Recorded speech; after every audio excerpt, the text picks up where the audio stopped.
Mon ami, écoute-moi bien, et ça c'est une vérité. Tout le monde cherche à avoir de l'aura, pour avoir plus de femmes, pour maximiser sa confiance en soi et être inoubliable. C'est pour ça que dans cette vidéo, je vais te montrer les 4 piliers qui te donneront directement de l'aura. Donc mon ami, accroche-toi bien parce que tu ne verras plus jamais la vie comme avant. Mais dis-moi, est-ce que tu sais ce que c'est l'aura? C'est exactement comme dans les animés, c'est une énergie. Lorsque Son Goku se transforme en Super Saiyan, il y a une lueur jaune autour de lui. Et c'est ça l'aura. Mais ce que tu ne sais pas, c'est que ça peut se traduire aussi pour nous, les êtres humains. On va commencer directement par le premier point, être un héros. Et qui de mieux pour représenter ce premier point que Lionel Messi, véritable icône du football mondial. Lionel Messi est considéré comme le meilleur joueur de l'histoire. Mais tu vas me dire qu'on parle d'aura. Et voir un petit nain qui n'est pas très élégant, on est vraiment hors sujet. Et c'est là que tu te trompes. L'aura, comme je te l'ai dit, c'est une lueur. Et tu verras que tout le monde peut avoir de l'aura, qu'il soit petit ou grand. Et tu n'as pas forcément besoin d'être beau, grand pour l'avoir.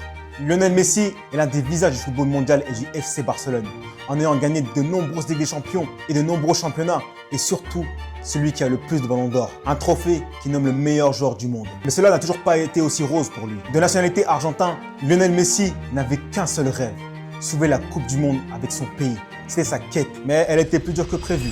En 2006, il dispute sa première Coupe du Monde. Il n'a alors que 19 ans. Il était un talent prometteur, mais il était jeune et l'Argentine s'est fait éliminer en quart de finale par l'Allemagne au tir au but. Il n'était pas attendu, mais tout le pays, en voyant le talent immense de Messi, se dit qu'il sera l'étendard de l'Albi Céleste lors de la prochaine Coupe du Monde en 2010. Mon ami, la Coupe du Monde 2010 arrive et Messi était presque à son apogée. Il était élu Ballon d'Or, meilleur joueur du monde. Et tout le pays compte sur lui pour ramener cette Coupe du Monde qui échappe à l'Argentine depuis des décennies. Mais rien ne se passe comme prévu. Messi se fait humilier par l'Allemagne lors d'une défaite lourde 4-0. Et le pire, c'est qu'il ne marque aucun but lors de cette compétition. Les critiques commencent à fuser. Il se fait insulter par les Argentins. Ils ont brûlé son maillot et ils ont même dit qu'il n'était pas argentin, qu'il n'était pas l'un des leurs. Il est nul, c'est une bille, il vaut rien. Je l'avais toujours supporté, mais là, c'est plus possible. Arrêtez les conneries, c'est un moins que rien, ce mec-là, c'est une escroquerie. J'étais très mal quand ils ont commencé à le critiquer. Tu en souffres aussi. Le gamin se décarcasse pour jouer en sélection et il le critique. C'est un touriste, il se promène sur le terrain. Rien à voir avec Maradona. Lui qui avait un amour inconditionnel pour ce pays. Et vient la Coupe du Monde 2014. Lors de cette campagne, Messi est excellent. Il arrive à ramener l'Argentine à la finale de la Coupe du Monde contre l'Allemagne. L'équipe qu'il a éliminée 2 fois lors des 2 dernières Coupes du Monde. Est-ce que ça sera la bonne pour Messi? Absolument pas. Il perd 1-0 après prolongation, même s'il fait un très bon match. Mais comme on dit, on ne retient que le gagnant. Après de nombreuses finales perdues, des insultes et des insultes, arrive la dernière chance de Messi, la Coupe du Monde 2022. Lui qui a maintenant 35 ans, il est proche de la fin de sa carrière. Il en a conscience et c'est maintenant ou jamais. Il fait une campagne de Coupe du Monde extraordinaire, incroyable, finissant homme du match à chaque tour et remporte enfin la Coupe du Monde contre la France dans ce match mythique qui sera marqué dans l'histoire du football. Et il finit joueur du tournoi. Et il devient un héros dans le cœur des Argentins. Eux qui l'ont insulté, eux qui ont brûlé son maillot, eux qui ont dit qu'il n'était pas argentin. Maintenant, il est adulé, respecté et son aura s'est manifesté et devenu immense. Tout ça montre que si tu deviens un héros, tu auras tout de suite de l'aura. Mais tu vas me dire, comment faire? On n'est pas Messi, et ça c'est vrai. Mais tu peux l'être à ta petite échelle. Par exemple, si tu vois une femme âgée dans le bus et qu'il n'y a pas de place, toi tu peux lui donner ta place dans un monde où tout le monde pense qu'à soi. Si toi tu penses aux autres, tu auras directement de l'aura. Point numéro 2, celui par sa beauté arrive à procurer un sentiment de bien-être aux personnes qui l'entourent. Et qui de mieux que Brad Pitt pour nous montrer ça. Icône mondiale des acteurs à Hollywood, lui qui a tourné dans de nombreux films, il est connu par ses fortes compétences en tant qu'acteur, mais aussi par sa beauté. Dans tous les galas, lorsque Brad Pitt arrive sur le tapis rouge, on ne voit que lui. Les autres hommes et même les femmes n'existent plus. Il arrive par sa beauté à impressionner. Comparé à Lionel Messi qui lui a dû cravacher pour avoir de l'aura, Brad Pitt, lui, son aura vient surtout de son physique.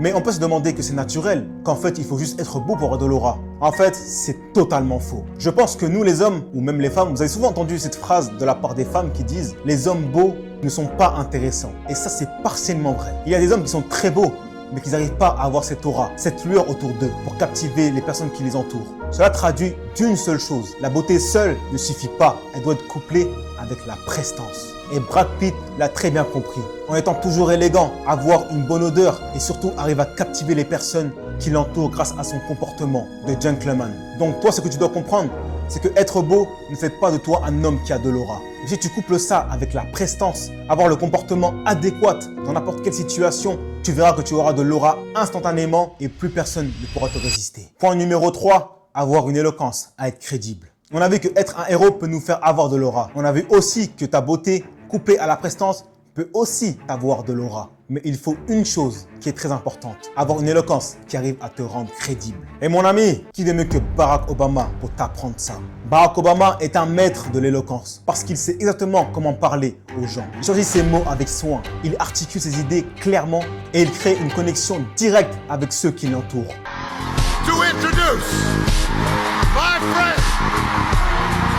the next president of the United States of America, Vice President Kamala Harris. Quand il prend la parole, on sent qu'il connaît son sujet et qu'il est sincère. Ce qui lui donne une crédibilité, il ne se contente pas de parler. Il écoute, il observe, il adapte son message pour que chaque personne puisse comprendre et se sentir concernée. Cette capacité à combiner clarté, calme et authenticité l'a aidé à convaincre des millions de personnes à gagner la confiance de ses concitoyens et finalement devenir président des États-Unis. Son éloquence ne vient pas seulement de ce qu'il dit, mais de la manière dont il le dit, avec calme, assurance et respect pour ceux qui l'entourent. C'est cette crédibilité qui fait que les gens le suivent, qu'ils le croient et qu'ils lui accordent leur confiance. Donc toi, mon ami, pour développer une éloquence qui inspire confiance, il ne suffit pas de bien savoir parler. Il faut être crédible et authentique. D'abord, maîtrise ton sujet avant de parler. Sache exactement ce que tu veux dire et ce que ton auditoire doit retenir. Ensuite, parle avec clarté. Utilise des phrases simples, directes et évite les mots inutiles qui brouillent ton message. Troisièmement,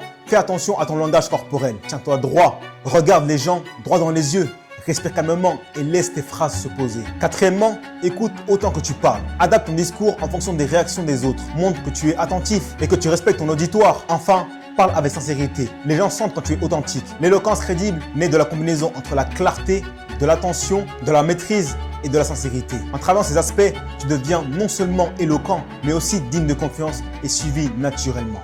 Quatrième pilier, l'aura ultime. Maintenant que tu sais qu'il faut être un héros, maintenant que tu sais aussi qu'il faut être beau, couplé à la prestance pour avoir de l'aura, maintenant que tu sais qu'il faut avoir une éloquence à être crédible pour avoir aussi cette aura, cette lueur autour de toi, et bien pour avoir l'aura ultime, il te faut coupler les trois. Et qui de mieux que Cristiano Ronaldo pour t'enseigner tout ça? Cristiano Ronaldo incarne l'aura maximale parce qu'il réunit tous les piliers que nous avons vus. D'abord, c'est un héros sur le terrain. Avec le Portugal, il a offert le tout premier titre international du pays en remportant l'Euro en 2016. Il est devenu un héros national, admiré par tout le pays. Avec le Real Madrid, il est devenu une légende vivante, remportant 5 ballons d'or, dominant les compétitions majeures en marquant l'histoire du football. Sur le terrain, il assume les responsabilités les plus lourdes et agit dans les moments décisifs. Son héroïsme ne se mesure pas seulement au but qu'il marque, mais à l'exemple qu'il donne et à sa capacité à inspirer ses coéquipiers. Ensuite, Cristiano Ronaldo possède une présence et une influence exceptionnelles. Son corps, sa prestance et son style sont admirés dans le monde entier. Mais son aura va bien au-delà du physique. Il est l'une des personnalités les plus influentes de l'histoire,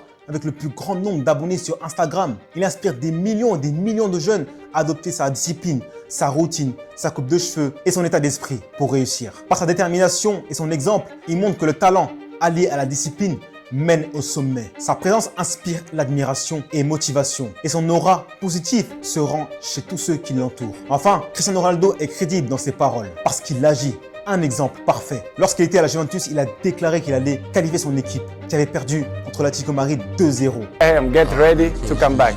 Et ce soir-là, il a inscrit un triplé, ce qui signifie qualification de son équipe. Quand Cristiano Ronaldo parle, il agit. Sa parole est validée par ses actions et c'est ce qui rend son éloquence authentique et crédible. Il ne se contente pas de promettre ou de prédire, il accomplit ce qu'il dit. Cette cohérence renforce naturellement son charisme et son autorité. Cristiano Ronaldo n'est pas seulement un footballeur ou une icône, il est un héros, un modèle et un exemple vivant d'aura, qui montre que l'aura maximale naît de l'alignement entre action, la présence et les paroles, et de la manière dont tu influences positivement le monde autour de toi. Donc mon ami, on a vu les différents types d'aura. Point numéro 1, sois un héros dans tes actions. Prends des responsabilités et ne recule jamais devant le défi. Numéro 2, travaille ta prestance. Prends soin de toi, de ton physique et tu verras que l'aura se manifestera en toi. Numéro 3, sois crédible dans tes paroles. Ne parle pas pour rien dire, parle avec conviction et accompagne toujours tes paroles avec des actions concrètes. Si tu veux avoir cette lueur comme les Saiyans ou comme les stars que tu adules, suis ces 3 points. Même si tu ne me connais pas encore, moi pour ma part, je cherche à être l'homme le plus complet possible. Et c'est pour cela que je veux chercher l'aura de Cristiano Ronaldo, pour être le meilleur homme possible. Alors mon ami, tu es du voyage avec moi? C'était James Greer. Et n'oublie pas de t'abonner et d'activer la cloche pour les prochaines vidéos qui vont être infiniment incroyables.